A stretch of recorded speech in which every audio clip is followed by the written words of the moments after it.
Assalamualaikum warahmatullahi wabarakatuh. Perkenalkan, kami dari kelompok 6 yang beranggotakan saya sendiri, Nurul Istiqamah, dengan NIM 1961259, dan rekan saya Yusuf Kristianto dengan NIM 1961245. Di sini kami akan mempresentasikan hasil diskusi kami tentang merancang dan mengelola komunikasi pemasaran terpadu. Selamat menonton. Yang pertama, saya akan menjelaskan tentang pengertian dari komunikasi pemasaran terpadu. Komunikasi pemasaran terpadu adalah proses penentuan strategi komunikasi pemasaran yang berguna untuk mengenalkan sebuah konsep perencanaan komprehensif, di mana hal ini bertujuan untuk melakukan evaluasi peranan strategis yang berasal dari berbagai elemen komunikasi dalam sebuah pemasaran. Untuk elemen komunikasi yang dimaksudkan, contohnya seperti public relation, interactive marketing, advertising, direct selling, dan juga sales promotion untuk memberikan konsistensi kejelasan, serta memberikan pengaruh komunikasi secara optimal. Selanjutnya yaitu tujuan komunikasi pemasaran terpadu. Komunikasi pemasaran terpadu bertujuan untuk memberikan pengaruh kepada masyarakat dengan elemen promosinya hingga pada tingkatan afeksi, kognisi, maupun konasi. Pada elemen promosi yang digunakan tadi dibagi atas soft sell dan hard sell, yang pastinya dibekali tugas berbeda-beda. Berikut adalah revolusi komunikasi pemasaran terpadu yang perlu kita ketahui diantaranya. Yang pertama yaitu koordinasi taktis Santo. Dalam tahap ini meliputi kombinasi antara komunikasi interpersonal dan juga cross-fungsional yang dipakai untuk elemen promosi. Menggunakan teknik memiliki kelebihan, yakni kita bisa melihat tujuan secara jelas dan disesuaikan dengan tools penjualan yang ada. Selanjutnya yaitu definisikan ruang lingkup marketing komunikasi. Di tahap selanjutnya ini meliputi perluasan elemen komunikasi, yaitu kita memberikan informasi untuk pelanggan sekaligus melakukan evaluasi feedback yang mereka berikan untuk produk yang kita miliki. Tentu feedback tersebut menjadi sebuah penilaian yang sangat penting untuk terus mengembangkan usaha yang kita miliki. Selanjutnya yaitu memanfaatkan teknologi informasi. Perkembangan teknologi saat ini memang sudah tidak bisa terbendung.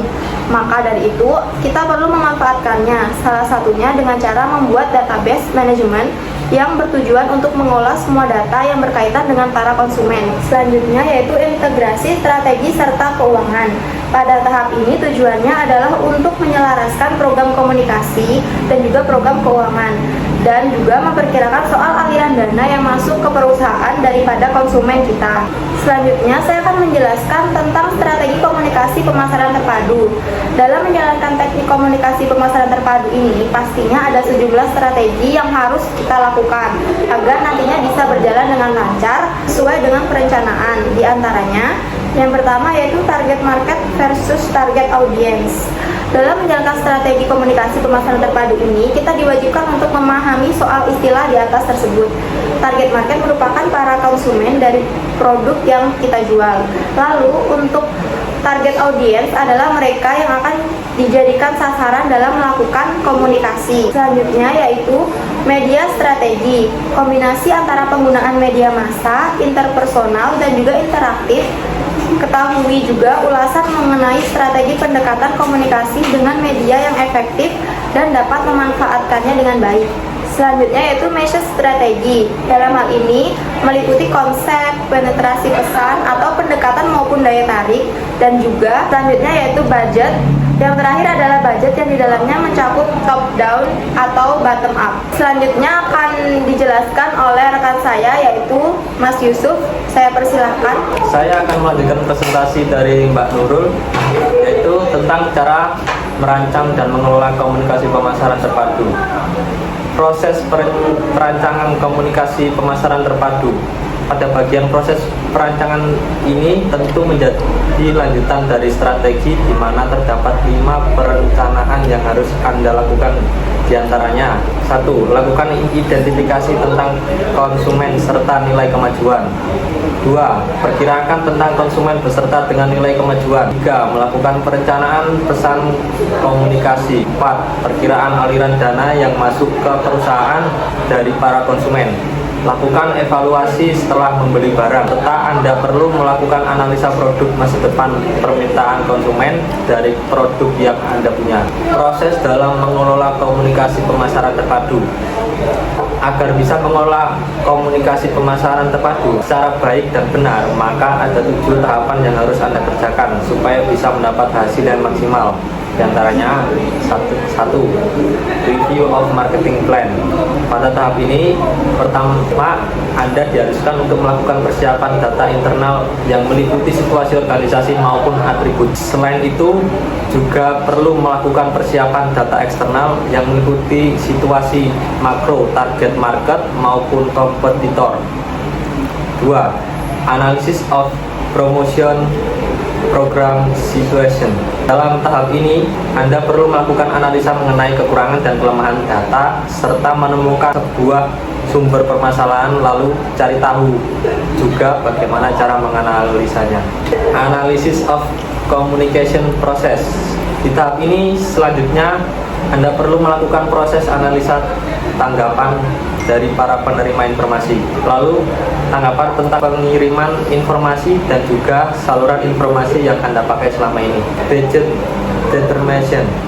Dalam tahap ini Anda diminta untuk menyusun anggaran di dalam perusahaan, apakah memakai sistem top down, yakni modal sudah disediakan dari awal, atau menggunakan sistem bottom up, yakni mengetahui dulu berapa anggaran yang Anda butuhkan dalam menyusun rencana tersebut serta bagaimana cara mengalokasikan dana itu. Selanjutnya, develop EMC program. Dalam tahap ini Anda dituntut untuk bisa mengembangkan program komunikasi pemasaran yang bakal ditempuh. Selanjutnya, integrate and implement komunikasi pemasaran terpadu strategis. Dalam menjalankan komunikasi pemasaran terpadu ini, Anda juga perlu melakukan strategi marketing mix, membeli media time dan juga space, memproduksi iklan, dan menjalankan desain yang sebelumnya sudah Anda tetapkan sesuai dengan program yang sudah Anda tempuh. Selanjutnya, monitor, evaluate, and control EMC program. Dan pada tahap terakhir ini Anda diminta melakukan evaluasi hasil dari kinerja yang sudah disusun rapi, apakah sudah efektif sesuai dengan ekspektasi atau masih belum. Selain itu, Anda juga perlu menganalisa apakah trik yang Anda pakai dalam melakukan pemasaran tersebut sudah sejalan dengan strategi yang Anda ambil. Komunikasi pemasaran terpadu diantaranya advertising. Periklanan merupakan elemen penting dari bauran komunikasi pemasaran. Sederhananya, iklan mengarahkan pesan pada sejumlah besar orang dengan komunikasi tunggal. Selanjutnya, public relation. Kehumasan atau public relation merupakan fungsi manajemen yang mengevaluasi perilaku masyarakat, mengidentifikasi prosedur dan menyesuaikannya dengan kepentingan masyarakat umum, serta kemudian menjalankan untuk mendapatkan pemahaman dan penerimaan dari masyarakat. Selanjutnya, personal selling. Seorang penjual menjual produk individu, layanan atau solusi kepada klien. Selanjutnya, direct marketing. Pemasaran langsung adalah pendekatan saluran bebas untuk distribusi dan komunikasi pemasaran. Jadi, sebuah perusahaan mungkin memiliki strategi perurusan dengan pelanggan secara langsung, dalam arti bahwa kesepakatan tersebut dilakukan langsung antara produsen dan pelanggan. Selanjutnya, sales promotion. Promotion penjualan adalah setiap inisiatif yang dilakukan oleh organisasi untuk mempromosikan peningkatan penjualan, penggunaan, atau pencobaan produk atau jasa. Tercakup oleh unsur-unsur lain dari promosi penjualan bervariasi. Selanjutnya akan dilanjutkan oleh rekan saya, Mbak Nurul. Saya persilahkan. Baik, terima kasih Mas Yusuf. Saya akan melanjutkan penjelasan selanjutnya, yaitu tentang manfaat komunikasi pemasaran terpadu.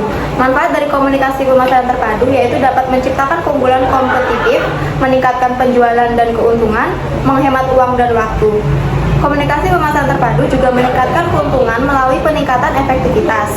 Jadi, komunikasi pemasaran terpadu dapat meningkatkan penjualan dengan peregangan pesan di beberapa alat komunikasi untuk menciptakan jalan lebih bagi pelanggan untuk menjadi sadar, tertarik, dan akhirnya melakukan pembelian. Komunikasi pemasaran terpadu membuat pesan lebih konsisten dan karena itu lebih kredibel. Baik, kesimpulan yang dapat diambil dari presentasi tadi yaitu komunikasi pemasaran terpadu merupakan proses penentuan strategi komunikasi pemasaran yang berguna untuk mengenalkan sebuah konsep perencanaan komprehensif, di mana hal ini bertujuan untuk melakukan evaluasi peranan strategis yang berasal dari berbagai elemen komunikasi dalam sebuah pemasaran. Dengan menggunakan konsep komunikasi pemasaran terpadu pada suatu produk akan lebih tepat dalam pengiriman pesan atau informasi dari produk tersebut kepada target pemasaran atau konsumen, sehingga target penjualan produk akan lebih mudah dan efektif. Sekian hasil diskusi dari kelompok kami. Jika ada yang kurang jelas, silakan bertanya melalui kolom komentar di bawah atau pada saat diskusi. Baik, sekian dari kami. Mohon maaf jika ada kesalahan. Terima kasih sudah menonton. Wassalamualaikum warahmatullahi wabarakatuh.